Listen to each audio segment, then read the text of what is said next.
الملک کا بادشاہی ممن جس سے تشاء تو چاہتا ہے، و تعز اور تو عزت دیتا ہے، من جس کو تشاء تو چاہتا ہے، و تذل اور تو ذلیل کر دیتا ہے، من جس کو تشاء تو چاہتا ہے، بیدک تیرے ہاتھ میں الخیر سب بھلائی ہے، انکا یقیناً تو علی اوپر کلی شیئن ہر چیز کے قدیر پوری طرح قدرت رکھنے والا ہے۔ تولجو تو داخل کرتا ہے، اللیلہ رات کو، فی النہار دن میں، و تولجو اور تو داخل کرتا ہے، النہارا دن کو، فی اللیل رات میں، و تخرجو اور تو نکالتا ہے، الحی زندہ کو، من المیت مردہ سے، و تخرجو اور تو نکالتا ہے، المیتہ مردہ کو، من الحی زندہ سے، و ترزق اور تو رزق دیتا ہے، من جسے تشاء تو چاہتا ہے، بغیر حساب بے حساب، لا یتخذ نہ بنائے، المؤمنون ایمان والے، الکافرین کافروں کو، اولیاء دوست، من دونی چھوڑ کر، المؤمنین مومنوں کو، ومن اور جو، یفعل کرے گا، ذالک ایسا، فلیسا تو نہیں، من اللہ اللہ تعالی سے، فی شیئن کسی چیز میں، الا مگر، ان یہ کہ، تتقو تم بچو، منہم ان سے، تقاتن کسی طرح سے بچنا، وَيُحَذِّرُكُمْ اور ڈراتا ہے تمہیں، اللہ اللہ تعالی، نفسہ اپنی ذات سے، وَإِلَى اللَّهِ اور طرف اللہ تعالی کے، المصیر لوٹ کر جانا ہے۔ قل آپ کہہ دو، ان اگر، تخفو تم چھپاؤ، ما جو کچھ، فی صدورکم تمہارے سینوں میں ہے، او یا تبدوہ تم ظاہر کرو اسے، یعلم ہو جانتا ہے اس کو، اللہ اللہ تعالی، ویعلم اور وہ جانتا ہے، ما جو کچھ، فی السماواتی آسمانوں میں ہے، وما اور جو کچھ، فی الارض زمین میں ہے، واللہ اور اللہ تعالی، علی کل شیء ہر چیز پر، قدیر پوری طرح قدرت رکھنے والا ہے۔ یوم جس دن، تجدو پائے گا، کلو نفس ہر نفس، ما جو کچھ، عملت اس نے کیا، من خیر نیکی میں سے، محضرا موجود، وما اور جو، عملت اس نے کیا، من سوء برائی میں سے، تودو وہ تمنا کرے گا، لو کاش، انا یقیناً، بینہا اس کی برائیوں کے درمیان، و بینہ اور اس کے درمیان، امدن فاصلہ ہوتا، بعیدہ دور کا، وَيُحَذِّرُكُمْ اور ڈرا رہا ہے تمہیں، اللہ اللہ تعالی، نفسہ اپنی ذات سے، واللہ اور اللہ تعالی، رؤوف بے حد نرمی کرنے والا ہے، بالعباد اپنے بندوں پر۔ الفاظ کی وضاحت ہے، حبیتت ضائع ہو گئے، ہا با تو اس کا روٹ ہے، حبت عمل، عمل کا ضائع ہو جانا۔ عربی زبان میں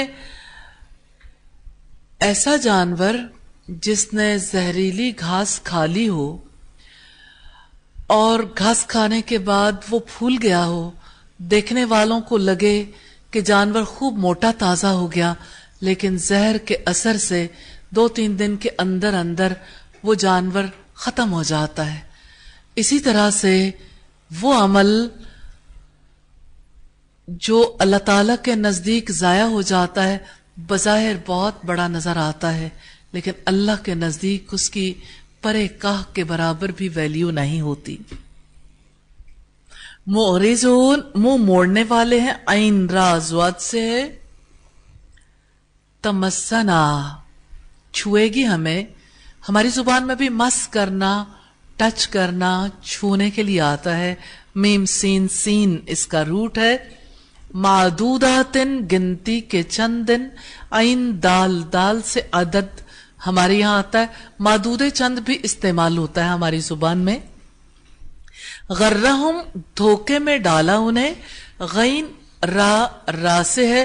غرور دھوکے کو کہتے ہیں، مغرور یعنی ایسے انسان کو جو دھوکے میں آ جاتا ہے، اور غرہم دھوکے میں ڈالا انہیں۔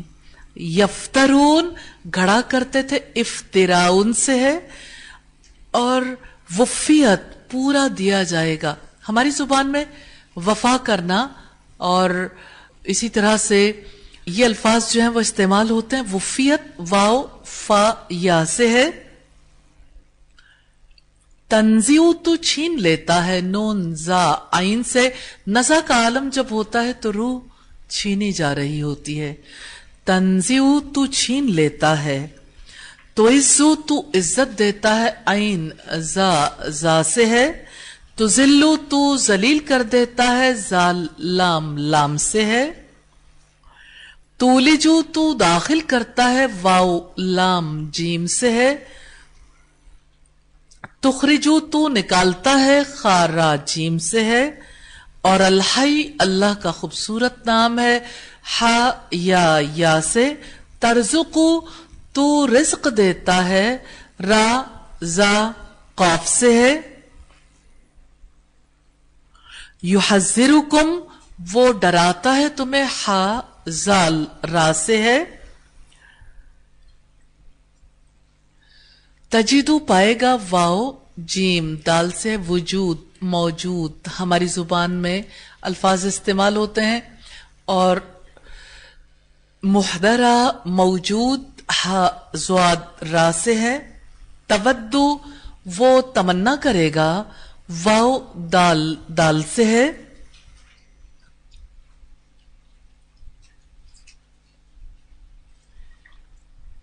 نحمدہ ونصلی علی رسولہ الکریم، اما بعد فاعوذ باللہ من الشیطان الرجیم، بسم اللہ الرحمن الرحیم۔ رب اشرح لی صدری ویسر لی امری واحلل عقدۃ من لسانی یفقہوا قولی۔ رکوع نمبر 12 ہے۔ آئیے ترجمہ دیکھتے ہیں۔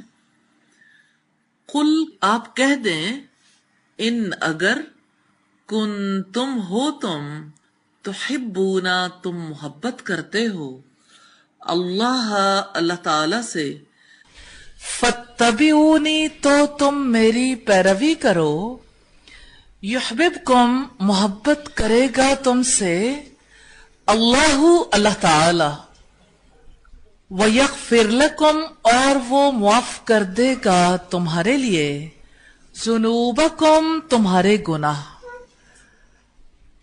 واللہ اور اللہ تعالی، غفور بے حد بخشنے والا، رحیم نہایت رحم والا ہے۔ قل آپ کہہ دیں، اطیعوا تم اطاعت کرو، اللہ اللہ تعالی کی، والرسول اور رسول کی، فَإِن پھر اگر، تولوا وہ منہ موڑ جائیں، فَإِنَّا تو یقیناً، اللہ اللہ تعالی، لا يحب نہیں پسند کرتا، الکافرین کافروں کو۔